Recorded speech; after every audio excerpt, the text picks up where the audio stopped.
Hello friends, नमस्कार। सभी लोगों का स्वागत है। बिहार एसएससी सीजीएल 2025 के लिए भारतीय संविधान में न्यायपालिका संघ एवं राज्य की जो है उसमें भाग 2 है। ये दूसरा पार्ट है। यदि आप लोग पीछे वाले नहीं देखे हैं, चैनल के प्लेलिस्ट में जा कर के देखिए। काफ़ी महत्वपूर्ण प्रश्नों का संग्रह है जो एग्जाम के दृष्टिकोण से इम्पोर्टेंट है। प्रारंभ करेंगे आज के वीडियो को। साथ में आपको जो है साइंस भी चल रहा है, तो साइंस में अभी बायोलॉजी चल रहा है जो काफ़ी महत्वपूर्ण है। और यदि आप नहीं देखे हैं तो उसे भी प्लेलिस्ट में जा कर के देख सकते हैं। भविष्य में यदि आप बिहार एसएससी सीजीएल के साथ इंटर वाले बिहार एसएससी, दरोगा, एईडीओ, बीएसओ या फिर बीपीएससी ट्री का तैयारी कर रहे हैं तो आपके लिए काफ़ी महत्वपूर्ण है। चलिए प्रश्नों की ओर चलते हैं। अच्छा लगेगा तो सब्सक्राइब कर लीजिएगा।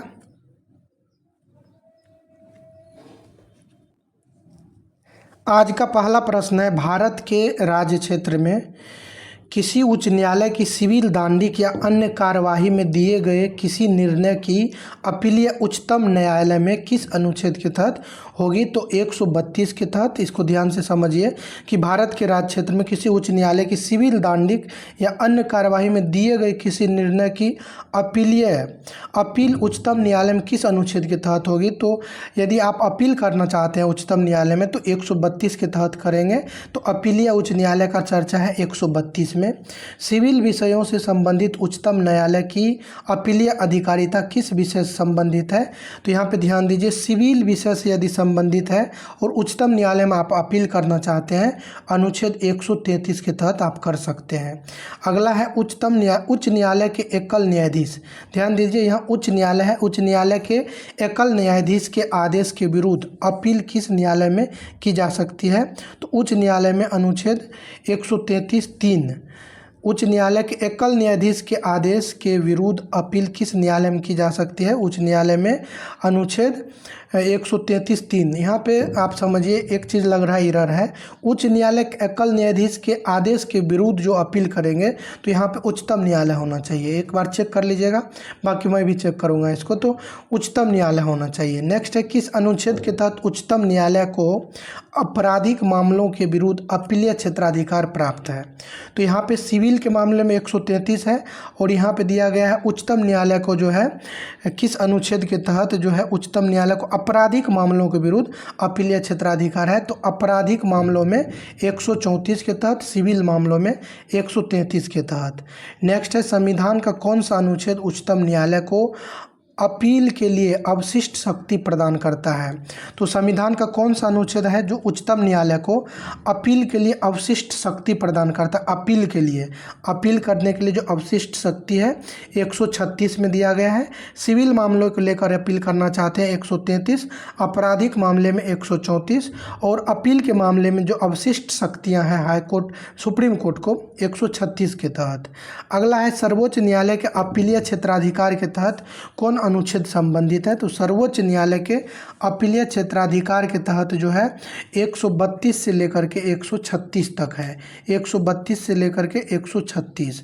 नेक्स्ट है, संविधान के अभिलेख से संबंधित, संविधान की जो व्याख्या है उससे संबंधित सभी विवाद सर्वोच्च न्यायालय के पास लाए जा सकते हैं।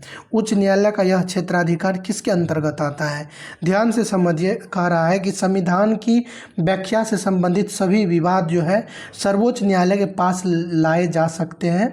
और न्यायालय का यह क्षेत्राधिकार किसके अंतर्गत है? अपीलीय के अंतर्गत है। अपीलीय के अंतर्गत, यानी संविधान की व्याख्या से संबंधित यदि कोई विवाद है तो सर्वोच्च न्यायालय के पास लाए जा सकते हैं।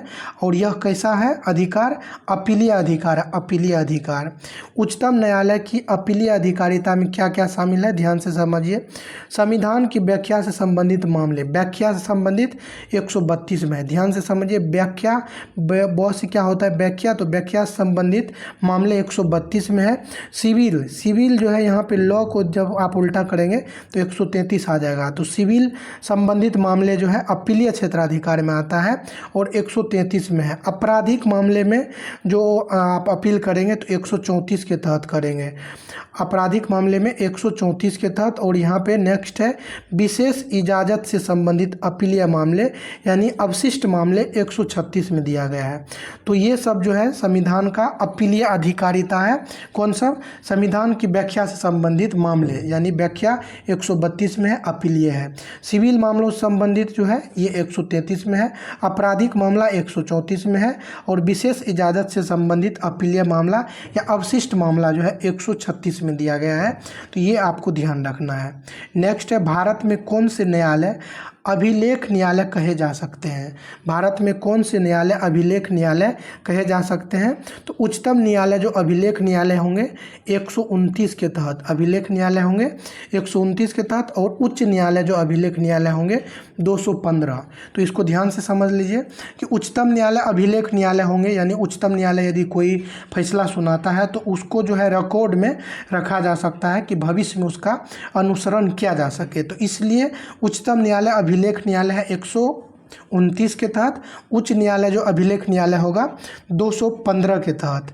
नेक्स्ट है किस मामले पर उच्चतम न्यायालय ने राष्ट्रपति द्वारा मांगे गए परामर्श को देने से मना कर दिया था? तो यहाँ पे ध्यान दीजिए, कह रहा है कि किस मामले पर उच्चतम न्यायालय ने राष्ट्रपति द्वारा मांगे गए परामर्श को देने से मना कर दिया था। राष्ट्रपति जो है उच्चतम न्यायालय से परामर्श मांग सकते हैं अनुच्छेद 143 के तहत। तो अयोध्या मंदिर का जो मामला आया था 1993 में, तो उसी संदर्भ में जो है राष्ट्रपति उच्चतम न्यायालय से मांगे थे, क्या मांगे थे? परामर्श। तो उच्चतम न्यायालय ने परामर्श देने से मना कर दिया था। तो ये काफ़ी महत्वपूर्ण है। अयोध्या मामले, अयोध्या मंदिर का जो मामला था उसी में परामर्श देने से मना किया था उच्चतम न्यायालय ने राष्ट्रपति को। अगला है सर्वोच्च न्यायालय द्वारा अपने निर्णयों या आदेशों में परिवर्तन का अधिकार क्या कहलाता है? सर्वोच्च न्यायालय जो है अपने निर्णयों और आदेशों में परिवर्तन करने का अधिकार रखता है। तो इसको कहते हैं पुनर्विलोकन। यानी पुनरावलोकन करने की शक्ति है। अपना जो आदेश दिए हैं तो उसको परिवर्तन या फिर उसको क्या कर सकते हैं, उस पर अपने निर्णयों या आदेशों में परिवर्तन करने का अधिकार सर्वोच्च न्यायालय के पास है। इसको कहते हैं पुनर्विलोकन या पुनरावलोकन की शक्ति। ऐसा अधिकार सर्वोच्च न्यायालय को है और अनुच्छेद 137 के तहत है। यानी उच्चतम न्यायालय की जो पुनर्विलोकन की शक्ति है अनुच्छेद 137 के तहत है। नेक्स्ट है अनुच्छेद 137 के अंतर्गत निहित उच्चतम न्यायालय की पुनर्विलोकन की शक्ति किसके अधीन है? संसद की विधि या अनुच्छेद 145 के अंतर्गत बनाए गए नियमों के अधीन। अनुच्छेद 137 के अंतर्गत निहित उच्चतम न्यायालय की जो पुनर्विलोकन की शक्ति है यह किसके अधीन है? संसद की विधि या अनुच्छेद 145 के अंतर्गत बनाए गए नियमों के अधीन। अगला प्रश्न है उच्चतम न्यायालय की अधिकारिता में वृद्धि करने का अधिकार किसे प्राप्त है? जो उच्चतम न्यायालय के अधिकार क्षेत्र होता है, जैसे मान लीजिए कि अभी पटना उच्च न्यायालय है तो पूरे बिहार के क्षेत्र को कवर करता है। यदि भविष्य में मान लीजिए यूपी का उच्च न्यायालय नहीं रहता है तो फिर उसका अधिकार बिहार के पटना उच्च न्यायालय का अधीन में आ जाएगा। ऐसा शक्ति निर्धारित करने का अधिकार किसके पास है? संसद के पास है अनुच्छेद 138 में। उच्चतम न्यायालय की अधिकारिता में वृद्धि करने का अधिकार संसद को है अनुच्छेद 138 के तहत। यानी उच्चतम न्यायालय का अधिकार को बढ़ा सकते हैं 138 के तहत संसद। संविधान की व्याख्या का अंतिम अधिकार किसे प्राप्त है? सर्वोच्च न्यायालय के पास जो है ऐसा अधिकार है। संविधान की व्याख्या करने का अंतिम अधिकार किस अनुच्छेद के तहत उच्चतम न्यायालय को किसी मामलों को अंतरित करने की या अपने पास मांगने की शक्ति है? ध्यान दीजिए, कह रहा है कि किस अनुच्छेद के तहत उच्चतम न्यायालय को किसी मामलों को अंतरित करने या अपने पास मंगाने की शक्ति है। उच्चतम न्यायालय किसी मामले को उच्च न्यायालय से या नीचे के न्यायालय से अपने पास मंगा सकते हैं। ऐसा अधिकार जो है अनुच्छेद 139 के क में दिया गया है, 139 का क। अगला प्रश्न है किस संविधान संशोधन द्वारा अनुच्छेद 139 क को जोड़ा गया था? तो 139 क जो है इसमें क्या है? इसमें है कि उच्चतम न्यायालय अपने पास किसी मामले को मंगा सकते हैं 139 के क में, और इसको जोड़ा गया 42वां संविधान संशोधन अधिनियम 1976 के द्वारा। भारतीय संविधान में सर्वोच्च न्यायालय का परामर्शी अधिकार किस देश के संविधान से लिया गया है? कनाडा से। ध्यान दीजिए, ये काफ़ी महत्वपूर्ण है कि भारत के संविधान में जो सर्वोच्च न्यायालय का परामर्शी अधिकार है यह कहाँ से लिया गया है, तो ये कनाडा से भारतीय संविधान में लिया गया है। सर्वोच्च न्यायालय का परामर्शी अधिकार कहाँ से, कनाडा से। सर्वोच्च न्यायालय की परामर्शी अधिकारिता क्या कहलाती है, सर्वोच्च न्यायालय राष्ट्रपति द्वारा मांगने पर परामर्श देगा, परंतु ऐसा करने के लिए न्यायालय बाध्य नहीं है। ध्यान दीजिए कि सर्वोच्च न्यायालय के पास जो परामर्श देने का अधिकार है ये कनाडा से लिया गया है। और ये अधिकार क्या है, सर्वोच्च न्यायालय राष्ट्रपति द्वारा मांगने पर परामर्श देगा, परंतु ऐसा करने के लिए न्यायालय बाध्य नहीं है और न ही राष्ट्रपति परामर्श मानने के लिए बाध्य है। यानी राष्ट्रपति यदि परामर्श मांगते हैं तो सर्वोच्च न्यायालय परामर्श दे भी सकते हैं, नहीं भी दे सकते हैं, क्योंकि वो बाध्य नहीं है। यदि मान लीजिए कि परामर्श दिया तो ये नहीं है कि राष्ट्रपति मानने के लिए बाध्य होगा। परामर्श को राष्ट्रपति मान भी सकते हैं, नहीं भी मान सकते हैं। तो अभी ऊपर में हम लोगों ने देखा था कि अयोध्या मंदिर का जो मामला था उस मामले में राष्ट्रपति ने परामर्श मांगा था, लेकिन सर्वोच्च न्यायालय ने परामर्श देने से मना कर दिया था। तो अभी तक केवल एक मामला है जिसमें सर्वोच्च न्यायालय ने परामर्श देने से मना किया था, इसको ध्यान रखिएगा। नेक्स्ट है समवर्ती प्रारंभिक क्षेत्राधिकार के अंतर्गत आने वाले विषयों की सुनवाई का अधिकार किसे प्राप्त है। जो समवर्ती सूची का विषय है तो प्रारंभिक क्षेत्राधिकार के अंतर्गत आने वाले विषयों की सुनवाई का अधिकार किसे प्राप्त है, उच्चतम न्यायालय तथा उच्च न्यायालय दोनों को। आप ध्यान से समझिए, समवर्ती सूची पे विषय जो है, समवर्ती सूची के अंतर्गत जो विषय आता है उस पे कानून जो है राज्य और केंद्र दोनों मिल करके बनाते हैं। तो ऐसा यदि इस पे कोई मतभेद आता है तो इस पे जो है समवर्ती प्रारंभिक क्षेत्राधिकार के अंतर्गत आने वाले विषयों की सुनवाई का अधिकार इसीलिए उच्चतम न्यायालय के साथ में उच्च न्यायालय को भी दिया गया है।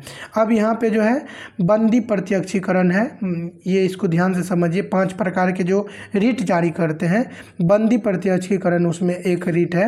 हैबियस कॉर्पस इसको कहते हैं, ये नाम भी ध्यान रखिए क्योंकि हैबियस कॉर्पस भी आपको देखने को मिल सकता है। तो व्यक्ति को प्रस्तुत किया जाए, जो बंदी व्यक्ति है उसको जो है मजिस्ट्रेट के पास प्रस्तुत किया जाए, इसलिए ये जारी किया जाता है। परमादेश इसी को कहते हैं मैंडमस, हम आदेश देते हैं। जो परमादेश होता है इसका अर्थ होता है हम आदेश देते हैं, मैंडमस। प्रतिषेध जो है प्रोहिबिशन, ये है मना करना, न्यायालयों द्वारा निषेध, जब कार्यवाही न्यायालय में लंबित हो। यदि न्यायालय में कार्यवाही लंबित है तो उस पर प्रतिषेध, उसको मना कर सकते हैं अपर न्यायालय। नेक्स्ट है उत्प्रेषण। क्या होता है, उत्प्रेषण जो है न्यायालय द्वारा अपने अधीनस्थ न्यायालय से निर्णय अपने पास मंगवाना। जो उत्प्रेषण है तो न्यायालय द्वारा अपने अधीनस्थ न्यायालय से निर्णय अपने पास मंगवाना, यानी अधीनस्थ न्यायालय से अपने पास निर्णय मंगा सकते हैं। अधिकार परीक्षा इसी को कहते हैं क्यो वारंटो, किसी लोक पद को अवैध रूप से धारण करने पर न्यायालय द्वारा अधिकार पूछना। यानी कोई लोक पद है उस पर यदि कोई आसीन है तो अवैध तरीका से, तो फिर जो है उच्चतम न्यायालय या न्यायालय क्या करेंगे, वो पद धारण करने, अवैध रूप से धारण करने पर न्यायालय द्वारा अधिकार पूछना कि आप किस अधिकार से इस पद पे आसीन है। ध्यान दीजिए, नोट दिया हुआ है कि प्रतिषेध एवं उत्प्रेषण दोनों रीट दोनों केवल न्यायालयों के लिए जारी की जाती है, कार्यपालिका, विधायिका या किसी अन्य के लिए नहीं। यानी प्रतिषेध और उत्प्रेषण केवल न्यायालयों के लिए जारी किया जाता है। तो इसको ध्यान रखिए, पूछ सकता है कि 5 जो रीट है इसमें से कौन सा 2 रीट है जो केवल न्यायालयों के लिए जारी होता है, तो उत्प्रेषण और प्रतिषेध, उत्प्रेषण और प्रतिषेध। अगला प्रश्न है सर्वोच्च न्यायालय की अब तक की सबसे बड़ी संविधान पीठ यानी 13 न्यायाधीश का था, किस वाद में गठित किया गया था, केशवानंद भारतीवाद में। ध्यान रखिएगा, सबसे बड़ी संवैधानिक पीठ है केशवानंद भारतीवाद। इसमें टोटल 13 न्यायाधीश का जो है पीठ गठित किया गया है, तो ये अभी तक का सबसे बड़ा है। और एक चीज़ समझ लीजिए, यहाँ जब भी कोई पीठ बैठता है तो उसमें जो है ऑड नंबर यानी विषम संख्या में ही सदस्य शामिल होते हैं, मेंबर यानी न्यायाधीश विषम संख्या में जब भी रहेगा। यानी 13 है तो भविष्य में 15 हो सकता है, मान लीजिए 11 हो सकता है, फिर 17 हो सकता है। ऐसा क्यों होता है, ऐसा इसलिए होता है कि मान लीजिए 13 है तो 8 एक पक्ष में वोट देगा, 7 एक पक्ष में वोट देगा, ऐसा ही हो सकता है। मान लीजिए यदि 8 और 7 दिया तो एक पक्ष का जो है जीत हुआ, और यदि बराबर रहेगा, यदि 16 ले लेगा तो फिर 8-8 दे देगा, तो फिर वो मतभेद जो है रह ही जाएगा। तो इसीलिए विषम संख्या में लिया जाता है ताकि एक जो है कम ज़्यादा हो, ताकि क्लियर डिसीजन इसका आ सके। नेक्स्ट है, उच्चतम न्यायालय की दूसरी सबसे बड़ी खंडपीठ किस केस में बनी थी? दूसरी सबसे बड़ी खंडपीठ गोलकनाथ केस में बनी थी। तो इसको भी ध्यान रखिए, क्योंकि सबसे बड़ी जो पीठ बनी थी ये आपको केशवानंद भारती मामले में, और दूसरी सबसे बड़ी जो है गोलकनाथ केस में दूसरी सबसे बड़ी है गोलकनाथ में। नेक्स्ट है, सर्वोच्च न्यायालय में तदर्थ न्यायाधीश किसे नियुक्त किया जा सकता है? सर्वोच्च न्यायालय है उसमें तदर्थ न्यायाधीश किसे नियुक्त करते हैं?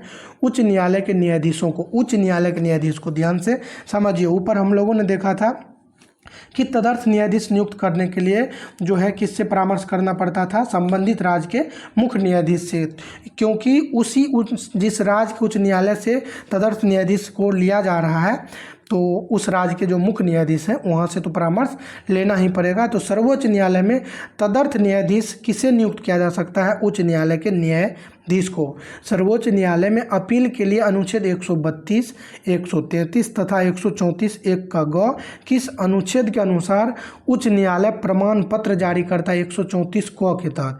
132, 33, 134 का एक किस अनुच्छेद के अनुसार उच्च न्यायालय प्रमाण पत्र जारी करेगा?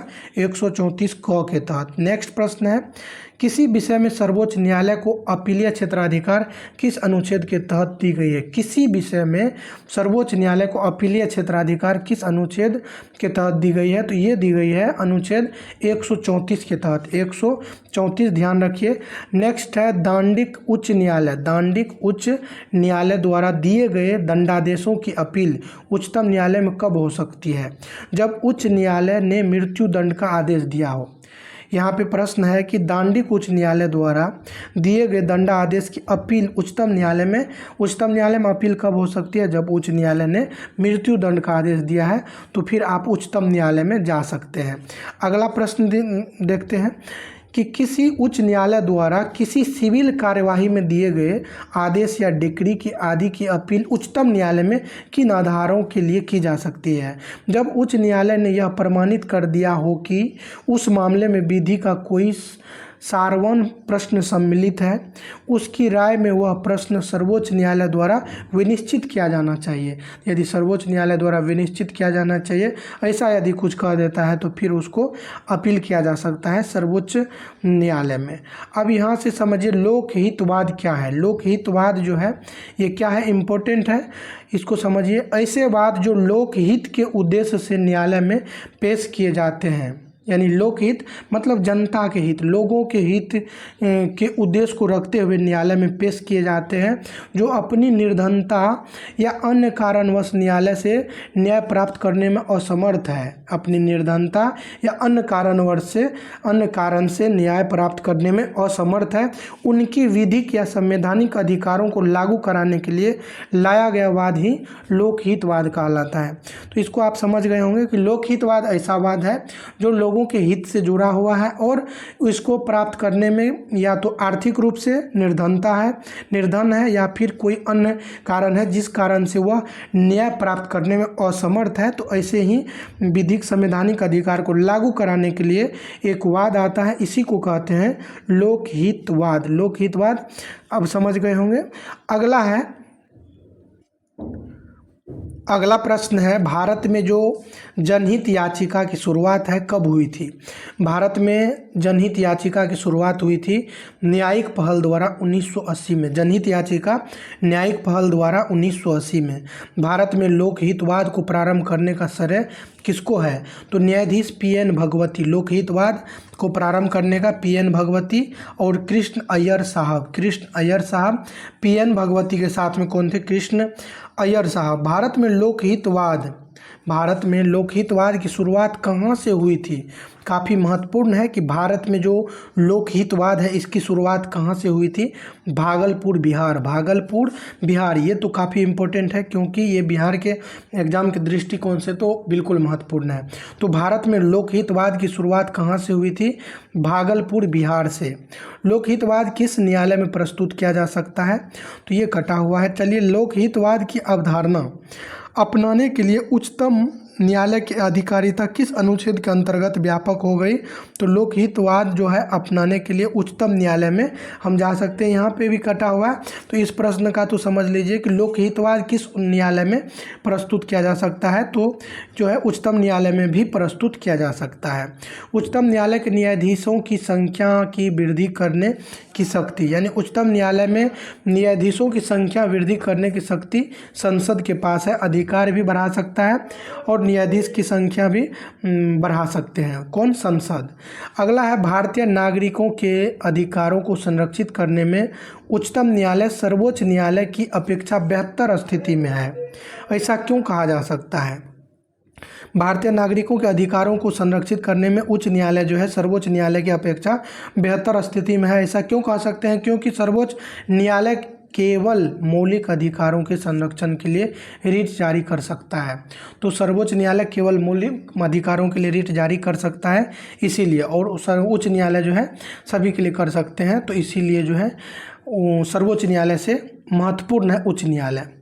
नेक्स्ट है न्यायालय की अवमानना के अंतर्गत क्या सम्मिलित है? तो न्यायालय की अवमानना के अंतर्गत न्यायालय के आदेशों की जानबूझकर अवज्ञा करना या उनका पालन न करना, यानी न्यायालय की अवमानना मतलब उल्लंघन करना में इसमें क्या शामिल है? तो न्यायालय के जो आदेश होते हैं उनको जानबूझ करके पालन न करना या उसका अवहेलना करना, यही आ जाएगा आपका अवमानना। अनादर सूचक भाषा का प्रयोग करना, अनादर सूचक यदि भाषा का प्रयोग होता है फिर भी अवमानना में इसको सम्मिलित किया जाएगा। भारत के उच्चतम न्यायालय की स्वायत्तता की रक्षा हेतु क्या प्रावधान है? जो भारत के उच्चतम न्यायालय है इसकी स्वायत्तता की रक्षा के लिए क्या प्रावधान है? सर्वोच्च न्यायालय के न्यायाधीशों की नियुक्ति करते समय भारत के राष्ट्रपति को भारत के मुख्य न्यायाधीश से विचार विमर्श करना पड़ता है।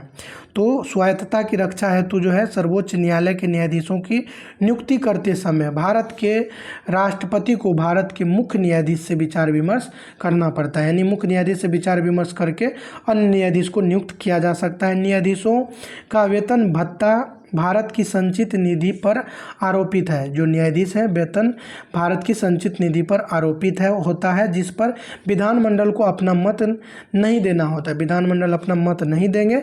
भारत के न्यायाधीश को साधारण बहुमत से नहीं हटाया जा सकता है। भारत के जो न्यायाधीश हैं साधारण बहुमत से नहीं हटा सकते हैं। नेक्स्ट है न्यायिक पुनरावलोकन में न्यायालय को क्या अधिकार है? जो न्यायिक पुनरावलोकन है इसमें न्यायालय को अधिकार है यदि कोई कानून या आदेश संविधान के विपरीत हो तो उसे असंवैधानिक घोषित करने का अधिकार है। तो पुनरावलोकन करेंगे, पुनर्अवलोकन करेंगे तो उसमें यदि कोई विपरीत है संविधान के, यदि कोई ऐसा आदेश दे दिया गया है जो संविधान के विपरीत है तो उसको असंवैधानिक घोषित किया जा सकता है। भारतीय संविधान का कौन सा अनुच्छेद संवैधानिक विवाद में सर्वोच्च न्यायालय का अपीलीय क्षेत्राधिकार से संबंधित है? 134 को मिलाकर अनुच्छेद 132 को पढ़ना। नेक्स्ट है कोई भी संविधान संशोधन कानून भारतीय सर्वोच्च न्यायालय द्वारा कब असंवैधानिक घोषित किया जा सकता है? कोई भी संविधान संशोधन कानून भारतीय सर्वोच्च न्यायालय द्वारा कब असंवैधानिक घोषित किया जा सकता है? यदि विधि के समक्ष समानता के अधिकार को भाग 3 से हटाकर संविधान में अन्यत्र कहीं रख दिया हो, यानी विधि के समक्ष समानता के अधिकार को भाग 3 से हटाकर के कहीं अन्य जगह रख देता है तो इसको असंवैधानिक घोषित किया जा सकता है। यहाँ पर ध्यान से समझिए कौन चौथी महिला जज है जिन्हें अप्रैल 2010 में भारत के उच्चतम न्यायालय में नियुक्त किया गया था? तो जस्टिस ज्ञान सुधा मिश्रा चौथी महिला हैं जिनको जो है उच्चतम न्यायालय में 2010 में नियुक्त किया गया था। तो जस्टिस ज्ञान सुधा मिश्रा। भारतीय संविधान के किस अनुच्छेद के तहत सर्वोच्च न्यायालय भारतीय नागरिकों के मौलिक अधिकारों की रक्षा करता है? तो ये करता है 32 के तहत सर्वोच्च न्यायालय, उच्च न्यायालय 226 के तहत। अगला है भारत के मुख्य न्यायाधीश द्वारा शपथ ली जाती है। तो ध्यान से समझिए कि मुख्य न्यायाधीश जब शपथ लेते हैं तो क्या बोलते हैं, किस चीज़ का शपथ लेते हैं? मैं अमुक यानी अपना नाम लेता है, मैं अमुक जो भारत के उच्चतम न्यायालय का मुख्य न्यायमूर्ति या न्यायाधीश नियुक्त हुआ हूँ, ईश्वर की शपथ लेता हूँ या सत्यनिष्ठा से प्रतिज्ञान करता हूँ कि मैं विधि द्वारा स्थापित भारत के संविधान के प्रति सच्ची श्रद्धा और निष्ठा रखूँगा। मैं भारत की प्रभुता और एक अखंडता अक्षुण्ण रखूँगा तथा, यहाँ ध्यान दीजिए, तथा मैं प्रभुता और अखंडता तथा मैं सम्यक प्रकार से और श्रद्धापूर्वक तथा अपनी पूरी योग्यता, ज्ञान और विवेक से अपने पद के कर्तव्यों का भय या पक्षपात, अनुराग या द्वेष के बिना पालन करूँगा तथा मैं संविधान और विधियों की मर्यादा बनाए रखूँगा। यही शपथ लेते हैं, इसको जान लीजिए। तो ये संविधान की शपथ लेते हैं, इसको भी ध्यान रखिए। भारत में किनको अभिलेखीय न्यायालय की संज्ञा दी जाती है? उच्च न्यायालय एवं उच्चतम न्यायालय दोनों को अभिलेखीय न्यायालय की संज्ञा दी जाती है। उच्च न्यायालय जो है 215 के तहत अभिलेख न्यायालय है, जबकि उच्चतम 129 के तहत अभिलेखीय न्यायालय है। भारत के किस मुख्य न्यायाधीश ने राष्ट्रपति के रूप में कार्य किया था? Justice M Hidayatullah. सर्वोच्च न्यायालय का न्यायाधीश अपना त्यागपत्र किसको देता है? सर्वोच्च न्यायालय के न्यायाधीश राष्ट्रपति को अपना त्यागपत्र देते हैं। भारतीय संविधान के किन अनुच्छेदों में सर्वोच्च न्यायालय द्वारा संविधान का अनुलंघनीय मौलिक ढांचा घोषित किया गया है? तो समझिए इसको, भारतीय संविधान के किन अनुच्छेदों में सर्वोच्च न्यायालय द्वारा संविधान का अनुलंघनीय मौलिक ढांचा घोषित किए गए हैं? तो अनुच्छेद 32, 226, 227। भारतीय संविधान के किन अनुच्छेदों में सर्वोच्च न्यायालय द्वारा संविधान का अनुलंघनीय मौलिक ढांचा है? तो मौलिक ढांचा जो है ये 32 के तहत सुप्रीम कोर्ट में और 226 जो है आपको उच्च न्यायालय में जा सकते हैं। 227 भी आपको उच्च न्यायालय से ही संबंधित है। किस वाद में उच्चतम न्यायालय ने यह धारणा व्यक्त की कि मूल अधिकार व्यक्ति को जैसा उसे सबसे अच्छा लगे उस तरह अपनी ज़िंदगी की रूपरेखा तैयार करने के लिए सक्षम बनाते हैं? गोलकनाथ बनाम स्टेट ऑफ पंजाब। अभी तक दूसरे सबसे बड़े जो संवैधानिक पीठ है ये गोलकनाथ बनाम में ही, गोलकनाथ मामला में ही आया था। तो इसको ध्यान से समझिए, किस वाद में उच्चतम न्यायालय ने यह धारणा व्यक्त की कि मूल अधिकार व्यक्ति को जैसा उसे सबसे अच्छा लगे उस तरह अपनी ज़िंदगी की रूपरेखा तैयार करने के लिए सक्षम बनाता है? गोलकनाथ बनाम स्टेट ऑफ पंजाब में ये आया था। अगला प्रश्न है, ध्यान से समझिए, सर्वोच्च न्यायालय के किस अनुच्छेद के अंतर्गत भारत में सुधारात्मक याचिका दाखिल की जा सकती है? सुधारात्मक याचिका जो है दाखिल की जा सकती है 137 के तहत। सुधारात्मक 137 में, सुधारात्मक 137 में है।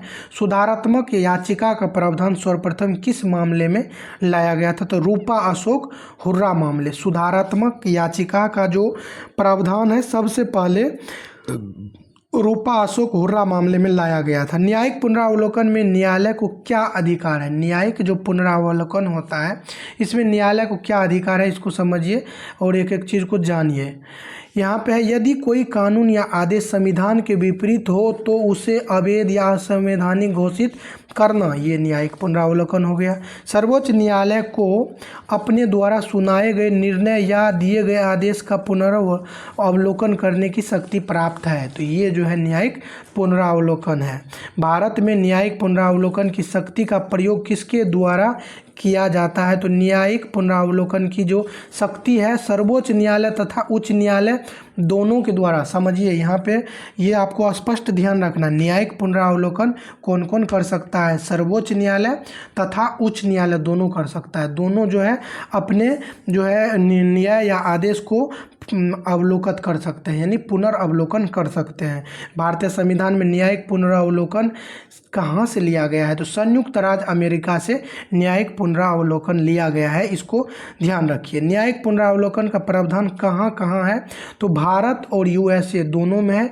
न्यायिक पुनरावलोकन का जो व्यवस्था है भारत के साथ यूएसए में भी है, क्योंकि हमारे भारत में जो है अपने संविधान में ये यूएसए के संविधान से ही ग्रहण किया गया है। अगला प्रश्न है, भारतीय संविधान में न्यायिक पुनरावलोकन का क्या आधार है? विधि द्वारा स्थापित प्रक्रिया, जो कानून के द्वारा प्रक्रिया स्थापित है उसी को आधार मान के पुनर्वलोकन कर सकते हैं। संविधान के किस अनुच्छेद के तहत उच्चतम न्यायालय द्वारा घोषित विधि सभी न्यायालयों पर आबद्ध कर होगा? ध्यान से समझिए, संविधान के किस अनुच्छेद के तहत उच्चतम न्यायालय द्वारा घोषित विधि, यानी जो उच्चतम न्यायालय ने विधि बना करके घोषणा किया है सभी न्यायालयों पर आबद्ध कर होगा। तो ये लागू होगा अनुच्छेद 141 के तहत सभी न्यायालयों पर। अगला प्रश्न है, उच्चतम न्यायालय द्वारा संसद की विधि के उपबंधों के अधीन रहते हुए राष्ट्रपति के अनुमोदन से न्यायालय के विनियमन के लिए नियमों का उपबंध किसके अंतर्गत आता है? 145। प्रश्न को दोबारा रिपीट कर रहा हूं, आप सुनिए। उच्चतम न्यायालय द्वारा संसद की विधि के उपबंधों, जो संसद के विधि है के उपबंधों के अधीन रहते हुए राष्ट्रपति के अनुमोदन से न्यायालय के विनियमन के लिए नियमों का उपबंध किसके अंतर्गत किया जाता है? 145 के तहत। नेक्स्ट प्रश्न है, किस अनुच्छेद के अंतर्गत उच्चतम न्यायालय के मुख्य न्यायमूर्ति द्वारा यहाँ के अधिकारियों और सेवकों की नियुक्ति की जाती है? 146 के तहत। किस अनुच्छेद के अंतर्गत उच्चतम न्यायालय के मुख्य न्यायमूर्ति द्वारा, उच्चतम न्यायालय के जो मुख्य न्यायमूर्ति है उनके द्वारा यहाँ के अधिकारियों और सेवकों की नियुक्ति की जाती है? तो जो उच्चतम न्यायालय के मुख्य न्यायाधीश है, तो उच्चतम न्यायालय के जो अधिकारी और सेवक होते हैं उसकी नियुक्ति करते हैं मुख्य न्यायाधीश, अनुच्छेद 146 के तहत। 146 के तहत भारतीय संविधान का अभिभावकत्व किसमें निहित है? यानी भारतीय संविधान का जो अभिभावक है वो किसमें निहित है? अभिभावकत्व किसमें निहित है? तो सर्वोच्च न्यायालय में। भारतीय संविधान के गार्जियन है कौन? सर्वोच्च न्यायालय। कौन से मामले उच्च न्यायालय और उच्चतम न्यायालय की अधिकारिता में आते हैं? उच्च न्यायालय और उच्चतम न्यायालय दोनों की अधिकार क्षेत्र में आते हैं। मूल अधिकारों का परिवर्तन, मूल अधिकारों का परिवर्तन दोनों में। विधायी शक्तियों की संघीय सूची में समाविष्ट किसी विषय के संबंध में भारत के उच्चतम न्यायालय का अधिकार क्षेत्र को बढ़ाने का अधिकार किसके पास है? तो उच्चतम न्यायालय का अधिकार क्षेत्र बढ़ा सकते हैं संसद, और संख्या भी, न्यायाधीशों की संख्या को भी बढ़ा सकते हैं। देश के किसी भी न्यायालय में चल रहे वाद को अन्यत्र भेजने का अधिकार किसके पास है? देश के किसी भी न्यायालय में चल रहे वाद को अन्यत्र भेजने का अधिकार, यानी अपने पास मंगाने का अधिकार सर्वोच्च न्यायालय के पास है। इच्छा होंगे तो ये मंगा लेंगे। PIL का पूरा नाम क्या होता है? तो PIL का पूरा नाम ध्यान रखिए, हिंदी में इसको कहते हैं जनहित याचिका। फुल फॉर्म होता है पब्लिक इंटरेस्ट लिटिगेशन। PIL जनहित याचिका जो है PN भगवती के द्वारा लाया गया था। जनहित याचिका की शुरुआत किसके द्वारा हुई थी? न्यायिक पहल के द्वारा। जो जनहित याचिका है इसकी शुरुआत न्यायिक पहल के तहत की गई थी। TDSAT के निर्णयों को चुनौती कहाँ दी जा सकती है? तो हाईकोर्ट तथा सुप्रीम कोर्ट दोनों में। TDSAT के निर्णयों को चुनौती हाईकोर्ट और सुप्रीम कोर्ट दोनों में दिया जा सकता है। नेक्स्ट है, उच्चतम न्यायालय तथा उच्च न्यायालय के न्यायाधीशों की नियुक्ति तथा स्थानांतरण के लिए परामर्श प्रक्रिया के संबंध में राष्ट्रपति ने उच्चतम न्यायालय को एक अभिदेशन किया है। खंड 1 अनुच्छेद 143 के तहत उच्चतम न्यायालय तथा उच्च न्यायालय के न्यायाधीशों की नियुक्ति तथा स्थानांतरण के लिए परामर्श प्रक्रिया के संबंध में राष्ट्रपति ने उच्चतम न्यायालय को एक अभिदेशन दिया 143 के तहत। उच्चतम न्यायालय की प्रथम महिला न्यायाधीश, समझिए, प्रथम महिला न्यायाधीश है, उच्चतम न्यायालय की प्रथम महिला न्यायाधीश है फातिमा बीबी। फातिमा बीबी, ये चीज़ ध्यान रखिएगा, न्यायाधीश है, मुख्य न्यायाधीश नहीं है।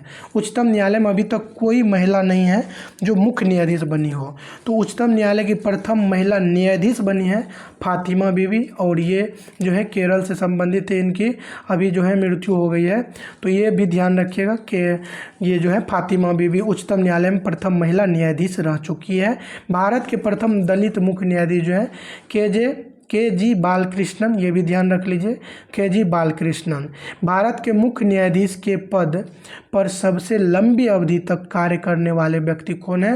तो मुख्य न्यायाधीश के पद पे लंबी अवधि तक यानी सबसे ज़्यादा समय तक वाई.वी. चंद्रचूड़। इसको याद ऐसे रख लीजिए कि बहुत समय तक यदि कोई आदमी या आप ही कोई काम करते हैं तो वाई.वी. चंद्रचूड़ मतलब क्या होता है? चकमाचूर हो जाता है, मन करते करते थक जाता है। तो ये वाई.वी. चंद्रचूड़ है जो लंबी अवधि तक कार्य किए हैं। भारत के मुख्य न्यायाधीश के पद पर सबसे कम समय तक कार्य करने वाले कौन है? तो कम समय तक कमल नारायण सिंह। कमल ऐसे ध्यान रख लीजिए, कम समय तक कमल नारायण सिंह। देश में पहला चलित न्यायालय या मोबाइल कोर्ट का उद्घाटन कब हुआ था? चलित न्यायालय या इसी को कहते हैं मोबाइल कोर्ट 4 अगस्त 2007 में के.जी. बालकृष्णन के द्वारा जो है चलित या मोबाइल कोर्ट या ऐसा कोर्ट था जो एक स्थान से दूसरे स्थान तक जा सकता है। यानी ये इसको समझ लीजिए कि किसी बड़ी गाड़ी पे इसको एडजस्ट किया गया था। तो चलित न्यायालय 2007 में आया था, के.जी. बालकृष्णन के द्वारा इसको लाया गया था। तो आज के वीडियो को यहीं पे समाप्त करते हैं और इसका नेक्स्ट पार्ट लाएंगे। आप लोग को अच्छा लगा होगा तो सब्सक्राइब लाइक भी कर दीजिएगा और शेयर भी कर दीजिएगा। सभी लोगों को धन्यवाद।